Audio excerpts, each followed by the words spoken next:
Quelques jours, le ministre Olivier Dussopt a reçu donc ce rapport de M. Thibault Guilluy qui préfigure la création de France Travail. Et le gouvernement a d'ores et déjà annoncé que les mesures qui figurent dans ce rapport figureront dans la loi travail qui est prévue pour cet été. Et parmi ces mesures, bien sûr, la mesure phare, c'est la création du versement du RSA qui est conditionné à 15 à 20 heures d'activité. Et en cas de non-respect de cette condition d'activité, les bénéficiaires du RSA verront leur allocation diminuée ou supprimée. Le gouvernement va présenter avant l'été une loi sur ce sujet sans attendre le bilan des expérimentations. Attendez, chers collègues, sans attendre le bilan des expérimentations. Donc, en considérant cet état de fait, chers collègues, est-ce que vous ne vous sentez pas un peu floué, lésé, voire méprisé par un gouvernement qui va procéder à une réforme du RSA sans tenir compte des différentes expérimentations? En outre, autre point, Monsieur le Président, vous n'êtes pas sans ignorer que le département Saint-Denis s'est déjà retiré de cette expérimentation. Le 9 mars, les départements d'Ille-et-Vilaine, Loire-Atlantique, La Réunion et la métropole de Lyon, qui faisaient partie des collectivités qui étaient engagées dans cette expérimentation, ont déclaré leur totale opposition à la création de RSA conditionné et qui se retireraient sans délai de cette expérimentation si cela devait se confirmer. Alors, Monsieur le Président, ma question elle sera finalement assez simple. Allez-vous, à l'image de ces différentes collectivités, demander, que le gouvernement attende au moins le bilan de ces expérimentations avant de présenter une loi, et deux, que le versement du RSA ne soit pas soumis à des heures d'activité obligatoires? D'abord sur l'aspect politique et même philosophique de cette réforme, de cette mesure, les propos de Olivier Dussopt et Elisabeth Borne sont très clairs. Ils disent bien les allocataires du RSA devront travailler 15 à 20 heures d'activité, sinon ils perdront leur allocation. C'est très clair. Donc d'abord, c'est l'occasion pour nous de rappeler que les prestations sociales, ce n'est pas un cadeau, ce n'est pas un privilège, ça repose sur un principe phare de notre société, la solidarité nationale. C'est comme l'assurance maladie, c'est quelque chose de cardinal pour notre société. Cette mesure a un effet, c'est de pointer du doigt les pauvres, oui, et de dire qu'ils en profitent. Et donc c'est stigmatiser à nouveau cette population.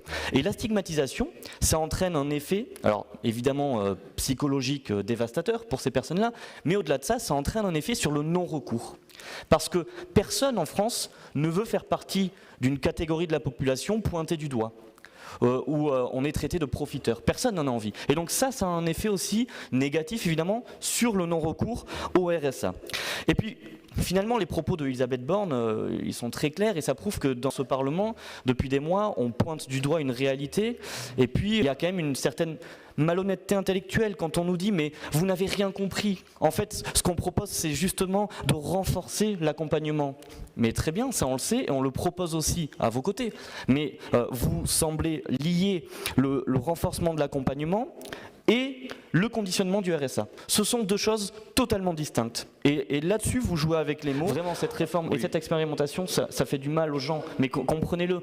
J'en parlais encore cette semaine avec des bénéficiaires du RSA qui me disaient ça fait du mal aux gens, ça fait du mal à ceux qui vont travailler gratuitement. Ça fait du mal à ceux qui vont refuser les 15 à 20 heures d'activité parce qu'ils ne veulent pas rentrer dans ce système. Et ça fait même mal aux personnes qui ne sont pas dans le dispositif RSA, mais qui regardent ce qu'on fait aux minima sociaux en France actuellement. Tout simplement. Au sujet du RSA, nous avons un point de désaccord, c'est qu'il soit conditionné à 15 ou 20 heures d'activité. Pour le reste, nous sommes tous d'accord. C'est qu'un accompagnement est nécessaire pour aider les bénéficiaires du RSA à sortir de cette grande précarité. Pour cela, dans les DSEI, il y a des assistantes sociales, des travailleurs sociaux qui œuvrent avec compétence et professionnalisme pour les accompagner. Les dispositifs proposant des activités rémunérées et adaptées à ce public existent déjà.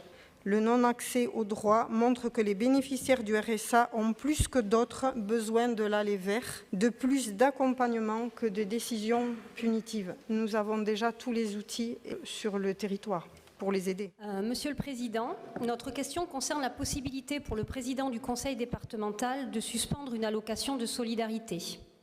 Le gouvernement multiplie les annonces de sanctions concernant les allocations de solidarité, souvent d'ailleurs avec des sous-entendus douteux, ce qui contribue à fracturer un peu plus la société.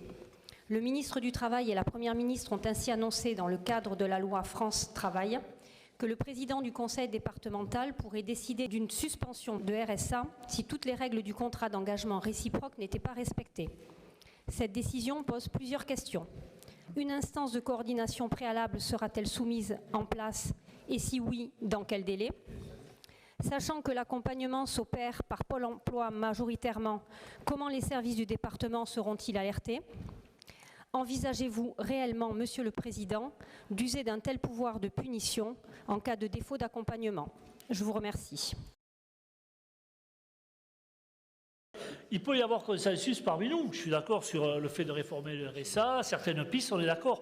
Mais il y a un point qui pose problème, c'est qu'il y a un principe fondamental qui, pour nous, n'est pas négociable et acceptable, on ne sera, je crois, jamais d'accord là-dessus, c'est que l'accompagnement, pour nous, c'est avant tout un droit pour les allocataires et un devoir pour la collectivité. Donc il ne peut pas être question de créer un RSA qui renforce d'un côté le devoir des allocataires et qui renforce de l'autre côté les sanctions à leur encontre. C'est bien de ça qu'il s'agit.